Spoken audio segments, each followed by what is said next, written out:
Halo, assalamualaikum warahmatullahi wabarakatuh. Ya, selamat datang kembali di channel saya. Oke, pada video kali ini saya akan membahas salah satu soal HOTS tentang sifat koligatif larutan. Nah, soal ini dapat adik-adik jadikan referensi bagi adik-adik yang akan mengikuti seleksi mandiri ataupun UTBK kimia. Nah, bagi Bapak Ibu guru, soal ini juga bisa dijadikan referensi untuk mempersiapkan UKM PPG ataupun bagi Bapak Ibu guru yang akan mengikuti tes SKB guru kimia. Oke, langsung saja ke soalnya. Sebanyak 1 mol zat X2Y dilarutkan dalam 5 kg air dan mengion menurut reaksi.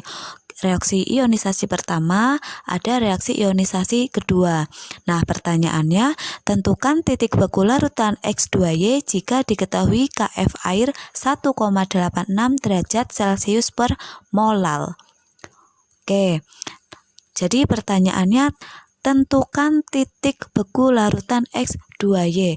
Oke, nah kalau kita ingin mengetahui titik beku berarti yang pertama kali kita cari itu adalah delta TF. Nah, delta TF itu rumusnya M kali KF. Nah, karena ini larutan elektrolit berarti kali I.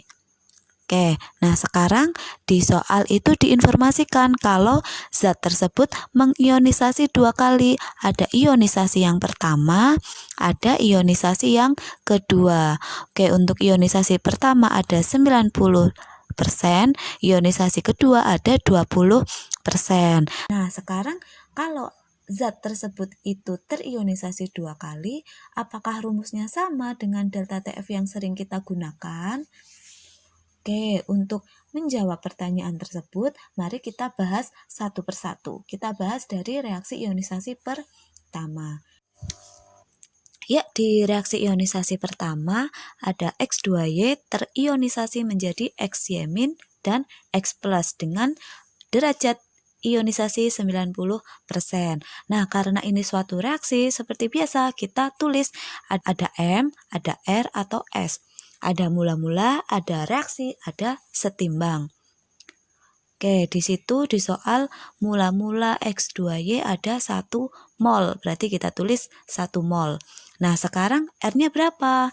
R-nya kita lihat itu derajat ionisasinya ada 90%.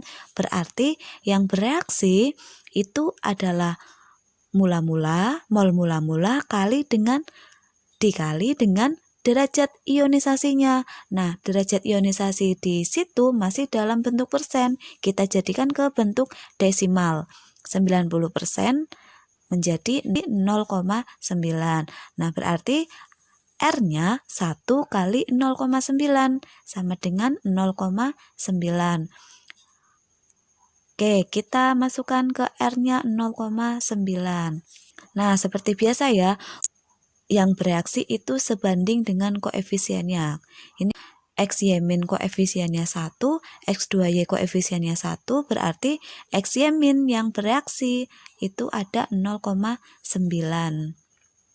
Nah, X+ itu berarti sama 0,9. Nah, sekarang di keadaan setimbangnya untuk reaktannya berarti berkurang, untuk produknya berarti bertambah. Sehingga pada keadaan setimbang terdapat X2Y 0,1 mol, ada X-Y 0,9 mol, dan ada X plus 0,9 mol. Oke, itu untuk reaksi ionisasi yang pertama. Nah, sekarang untuk reaksi ionisasi yang kedua, reaksinya X-Y- terion menjadi Y2- dan X plus dengan derajat ionisasi 20%. Oke, seperti tadi kita tulis M, R, S, kita tulis mula-mula reaksi setimbang. Nah, mula-mulanya kita lihat hasil dari reaksi ionisasi pertama itu X-Y- ada 0,9. Oke, berarti mula-mula X-Y- ada 0,9 mol. Nah, selanjutnya yang bereaksi berapa? Rumusnya sama, cara mencarinya sama seperti tadi yang reaksi ionisasi yang pertama. Ada R sama dengan mula-mula kali derajat ionisasinya atau kali alfa. Nah, alfanya jangan lupa dijadikan ke bentuk desimal terlebih dahulu. Berarti 20% dijadikan desimal itu jadi 0,2. Oke, berarti R-nya sama dengan 0,9 kali 0,2 sama dengan 0,18. Oke, langsung kita masukkan ke R-nya 0,18 sama seperti tadi. Berarti Y2 minnya 0,18, X plusnya juga 0,18. Lanjut, di keadaan setimbang, ini reaktannya berkurang, produknya bertambah, sehingga di keadaan setimbang masih terdapat XY min 0,72,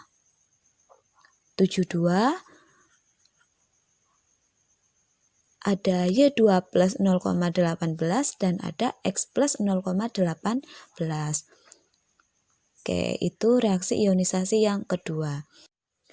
Oke, sampai sini paham ya? Nah, selanjutnya kita kembali ke rumus awal tadi. Delta TF sama dengan M kali KF kali I. Nah, sekarang kita turunkan. Kita turunkan lagi molalitas. Molalitas itu kan mol per P. Nah, terus ada KF. Nah, sekarang untuk I-nya bagaimana? Kita kan sudah menguraikan ionisasi yang pertama ada alfanya 90%, terus sudah juga menguraikan ionisasi yang kedua, alfanya ada 20%. Jadi I-nya sudah tidak perlu lagi masuk ke perhitungan.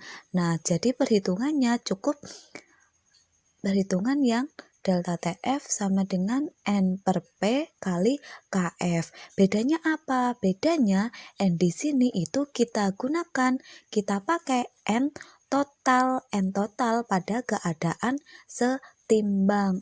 Ada X2 Y-nya 0,1, Y X plusnya 0,9, X Y minnya ini kita pakai yang hasil akhirnya, hasil setimbang pada keadaan akhir 0,72, lalu Y2 minnya ada 0,18, X plusnya ada 0,18.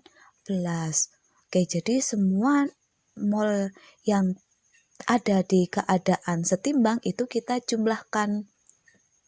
Oke, jadi 0,1 tambah 0,9 ditambah 0,72 tambah 0,18 tambah 0,18 hasilnya 2,08. Oke, jadi mol totalnya sudah kita dapatkan, ada 2,08 mol. Nah, selanjutnya kita masukkan ke rumus delta TF sama dengan N per P kali KF. Ya, molnya ada 2,08, P-nya atau massa pelarutnya tadi 5 kg. 5 kg kali KF-nya 1,86. Hasilnya 0,773. Oke, jadi delta TF-nya ada 0,773 derajat Celcius. Nah, sekarang yang ditanyakan itu adalah titik beku larutan atau TF. Jadi, kita menghitung TF-nya. Jangan lupakan titik beku larutan itu TF bukan delta TF. Jadi, kita harus menghitung TF. Nah, TF rumusnya TF sama dengan TF0 dikurangi delta TF. TF0 air ada 0 derajat Celcius. Nah, delta TF-nya 0,773 derajat Celcius. Jadinya TF-nya negatif 0,773 derajat Celcius. Oke, berarti titik beku larutannya ada negatif 0,773 derajat Celcius. Oke, sampai sini paham ya? Oke, untuk kali ini saya cukup bahas satu soal saja. Jika ada pertanyaan, silakan kalian tulis di kolom komentar. Semoga bermanfaat. Wabillahi taufiq wal hidayah. Wassalamualaikum warahmatullahi wabarakatuh.